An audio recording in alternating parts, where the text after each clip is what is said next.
So hello guys, मेरा नाम राहुल है और आज था मेरा डे 16। कल डे 15 था और कल का स्टडी आवर्स 10 घंटा कुछ था और 9 घंटा 40 मिनट था, क्योंकि कल मेरा इंटरनेट चला गया था तो हम जीके का सेक्शनल टेस्ट नहीं दे पाए थे। और आज का स्टडी आवर्स है 10 घंटा 40 मिनट। आप देख पा रहे होगे 10 घंटा 40 मिनट। तो आज हम बता देते हैं सुबह से हम क्या क्या पढ़े। जैसे कि आपको पता है कि कल मैथ को लेके बहुत ये टेंशन में थे कि मैथ कैसे क्या होगा। तो आज भी मॉक लगाए। तो सबसे पहले हम शुरू में सेक्शनल टेस्ट से स्टार्ट किए थे। सबसे पहले हम कैलकुलेशन किए मैथ में। कैलकुलेशन 25 क्वेश्चन करने के बाद टेस्ट रैंकिंग ऐप से, गगन प्रताप सर का टेस्ट रैंकिंग ऐप से कैलकुलेशन करने के बाद सेक्शनल टेस्ट दिए। सेक्शनल टेस्ट में हम सीपीओ का जो 50 क्वेश्चंस का जो सेक्शनल टेस्ट आता है मैथ का वो दिए। वो देने के बाद उसका वीडियो लेक्चर यूट्यूब पे अवेलेबल था, तो उससे हम अपना कंपेयर कर रहे थे कि जो सम छूट गया था फिर जो सम गलत कर दिए थे तो उसको कैसे क्या करना था। और मतलब 50 सम तो एक बार में मेरे से कवर नहीं हो पाया, क्योंकि ऑब्वियसली मेरा स्पीड थोड़ा कम है मैथ में। तो उसको 2 बार में हम किए। तो एक तो मॉक सबमिट हो गया था, फिर उसको हम मतलब जो मॉक सबमिट होने के बाद उसको फिर से हम कर रहे थे जो जो मतलब छूटा हुआ था। तो फिर हम वीडियो लेक्चर से भी उसको एनालाइज किए कैसे कैसे क्या करना है बढ़िया से। सारा सम 50 सम को हम कंप्लीट किए, उसको करने में टाइम लग गया।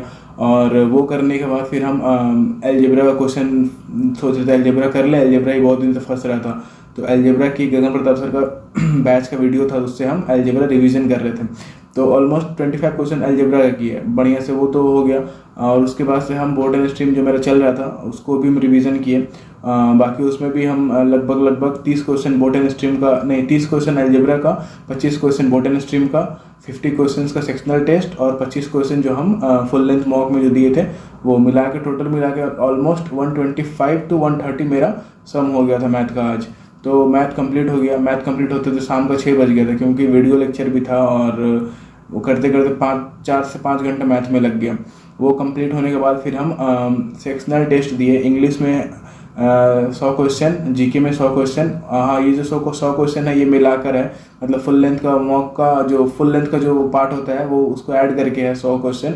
मतलब 25 करके हम 3 सेक्शनल टेस्ट दिए और एक फुल लेंथ में जो 25 क्वेश्चन आते हैं सबको मिला के 100 क्वेश्चन जीके से, 100 क्वेश्चन इंग्लिश से कंप्लीट करने के बाद फिर हम एक फुल लेंथ मॉक दिए। फुल लेंथ मॉक एडिक्विटी का हम 15 वाला जो बचा हुआ था वो दिए, जिसमें मेरा स्कोर 75 रहा। 75 स्कोर इसलिए गया क्योंकि ये जो एडिक्विटी से पैटर्न स्टार्ट हुआ है तो बाकी सब लोग का भी हो रहा है, लेकिन एज अ बिगिनर मतलब उतना तो मेरा जैसे वो कहते फर्स्ट अटैम्प्ट है मेरा, लेकिन तब भी उतना अटैम्प्ट नहीं हो पा रहा है। मतलब जितना अटैम्प्ट हम करना चाह रहे हैं उतना टाइम पे नहीं हो पा रहा है। रीजनिंग में भी कुछ क्वेश्चन है जो छूट जा रहे हैं, लेकिन हमको पता है कि आने वाले टाइम में ये ऐसा नहीं होगा। अभी हम उस पर ही काम कर रहे हैं और आने वाले टाइम पे ऐसा कुछ नहीं होगा, क्योंकि मैथ और रीजनिंग, इंग्लिश और जीके का तो कोई गारंटी नहीं है, लेकिन जीके भी ऑलमोस्ट ठीक ठाक है मेरा। तो जीके प्रमाण सर से पढ़ते हैं तो ज़्यादा मैक्सिमम कोशिश करते हैं ज़्यादा से ज़्यादा रिवीजन हो, तो वो हो जा रहा है। मैथ का जो बात है वो हम मैथ का पर डे मैथ का हम रिवीजन करेंगे, पर डे मैथ का क्वेश्चंस लगाएंगे, मैथ को बहुत ज़्यादा प्रायोरिटी देंगे हम। और आने वाला 2 से 3 महीना में सीजीएल मेरा निकले चाहे ना निकले, लेकिन आने वाला सभी एग्ज़ाम में हमको अपना मॉक में हमको जब भी मॉक दे उसमें 160 मार्क्स मेरा दिखना चाहिए।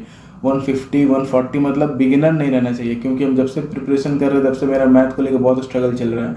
तो अभी मेरा वही काम है, अभी जब से एक बार ये कंसिस्टेंट हो जाए, हम एक बार अपना पढ़ाई को, जैसे कि आज डे 16 हो गया और डे 30 तक हमको कंटिन्यू पढ़ना है। जैसे कि पता है मेरा मिनिमम स्टडी आवर्स 8 घंटा होना चाहिए। जैसे कि पिछला 1-2 वीडियो में 6 घंटा भी गया है, पिछला संडे को ही 6 घंटा गया है।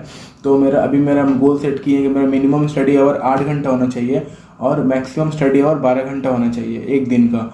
तो ये 8 से 12 के बीच में रहना चाहिए, मतलब 8 रहे, 9 रहे, 10 रहे, 11 रहे, 12 रहे। अभी तक 12 नहीं गया लेकिन 11 तक गया है। तो वही बोलना चाहते हैं कि जब से एक बार ये कंसिस्टेंट हो जाए उसके बाद हम लगातार, अभी तो कंटिन्यू हम पढ़ रहे हैं, रोज़ पढ़ रहे हैं, जीके भी पढ़ रहे हैं, मैथ भी पढ़ रहे हैं, इंग्लिश भी पढ़ रहे हैं। और जैसे कि आज मैथ में बहुत ज़्यादा टाइम लग गया तो इंग्लिश का क्लास नहीं हो पाया और जीके का भी थ्योरी पार्ट नहीं हो पाया, क्योंकि सेक्शनल टेस्ट दे चुके थे 100 क्वेश्चन का। तो मैथ में ज़्यादा टाइम लगने के बाद से अब 5-10 घंटा 10.5 घंटे की पढ़ाई में कितना ही क्या कर लेंगे। 5 घंटे उसमें चला गया, 2 घंटा उसमें चला गया। सेक्शनल टेस्ट को एनालाइज करके बढ़िया से कर रहे थे तो उसमें भी 2 घंटा 2.5 घंटा गया, सब मिला के 10.5 घंटा हो ही गया। तो ऐसे तो अगर पहले कर रहे थे तो पहले थोड़ा सा मैथ थोड़ा थोड़ा करके नहीं हो पा रहा है, क्योंकि इसमें टाइम मांग रहा है, क्योंकि ये हमको स्ट्रॉन्ग करना है तो टाइम ऑब्वियसली हमको देना पड़ेगा। तो आने वाले टाइम में हम यही बताना चाह रहे हैं कि मैथ को लेके अब स्ट्रगल नहीं रहेगा, क्योंकि मैथ के ऊपर हम बहुत बढ़िया से काम कर रहे हैं। अभी आगे भी बताएंगे हम क्या क्या कर रहे हैं।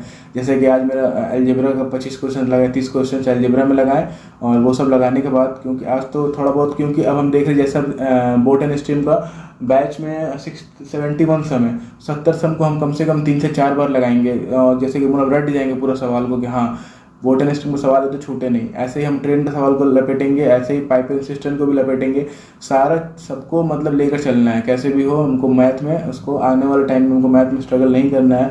और जीके थोड़ा बहुत रिवीजन से हो जाएगा, इंग्लिश भी कर ही रहे हैं, इंग्लिश भी साइड बाई साइड चलेगा। कल मैम का क्लास कोशिश करेंगे कंप्लीट हो जाए, और देखते हैं। और अपना जो स्टडी आवर्स है उसका भी थोड़ा सा, हाँ टाइम मैनेजमेंट का बात करने वाले, टाइम मैनेजमेंट को भी बहुत ध्यान से चलना होगा, क्योंकि सारा टाइम मैथ ले लेगा तो फिर बाकी सब सब्जेक्ट छूट गए। जैसे कि आज 6 घंटा 5 घंटा मैथ ले लिया तो, और 5 घंटा मैथ ले लिया तो बाकी सब सब्जेक्ट में थोड़ा सा ये डिले हो गया। अब हमको 6 बजे से पहले मैथ को कोशिश करना है, कंप्लीट करना है। और मॉक को अगर मॉक हो पाता तो ठीक, नहीं हो पाता तो भी ठीक, लेकिन 6 बजे से पहले मैथ को बंद कर देना है। और 6 बजे के बाद इंग्लिश जीके जो भी हो रहा है, इंग्लिश जीके अगर टाइम बच रहा है तो मॉक देंगे, नहीं तो मॉक को या तो सुबह में करेंगे तो शाम को करेंगे, लेकिन मॉक तो कंटिन्यू रहेगा। और जानबूझकर हम एडिक्विटी का ही मॉक दे रहे हैं। हम प्रीवियस ईयर मॉक दे के खुश हो सकते हैं, प्रीवियस ईयर मेरा स्कोर 130 135 140 जा सकता है, लेकिन हम जान से नहीं दे रहे हैं, क्योंकि हमको पता है कि वो उसमें खुश होकर कोई फ़ायदा नहीं है प्रीवियस ईयर। अब 12 तारीख को देखते हैं CGL का एग्ज़ाम जो 12 तारीख को फर्स्ट शिफ्ट में होने वाला है, उसके बाद कैसा मतलब पूछा जा रहा है, क्या कुछ तो कोई तो मतलब बताएगा कैसा टाइप का आ रहा है, तो उसके हिसाब से अपना प्रिपरेशन को और मतलब बूस्ट वहाँ पे देखा जाएगा, बूस्ट करेंगे और रिवीजन करेंगे। जो टाइप पूछ रहे हैं, जैसे जो भी चैप्टर के ऊपर ज़्यादा वो लोग ये फोकस कर रहे हैं, प्रोबेबिलिटी का क्वेश्चन आ रहा है कि नहीं आ रहा है, वो सब देखना है एक बार। अभी तो प्रोबेबिलिटी हम नहीं कर रहे हैं, लेकिन अगर आ रहा होगा तो ऑब्वियसली हम करेंगे उसको। एक बार हम 12 तारीख का वेट कर रहे हैं कि एक बार फर्स्ट शिफ्ट हो जाए, उसके बाद पता चल जाए कि अगर CGL में पूछ रहा है कि नहीं पूछ रहा है, बस वही देखना है। तो वही आपसे बताना था कि आने वाले टाइम में जो भी हो, लेकिन हमको अपना मेहनत पे पूरा भरोसा है कि हम कर लेंगे। और जितना भी कम नंबर है हमको अभी डिमोटिवेट नहीं होते हैं, क्योंकि हमको पता है वो मेरा असलियत ही दिखा रहा है एक तरह से देखा जाए तो हम उसको ओवरकम करेंगे, और कैसे भी करके उसको हम दिखा देंगे करके कि हाँ हम कर सकते हैं। मैथ में भी उसको अच्छा स्कोर करेंगे हम आने वाले टाइम में। और बस एक बार कंसिस्टेंट हो जाए, लगातार हम मैथ पढ़ें, कंटिन्यू 10 घंटा रोज़ पढ़ें, तब इतना होने के बाद ऑटोमेटिक मार्क्स में बूस्ट दिखने लगेगा। तो आज के लिए हम इतना ही रखते हैं, कल मिलते हैं आपसे डे 17 में। डे 16 का हो गया जो भी था, कल आज जो छूटा है कल हम उसको कोशिश करेंगे कंप्लीट हो जाए। तो आज के लिए इतना ही रखते हैं, मिलते हैं आपसे कल डे 17 में। बाय।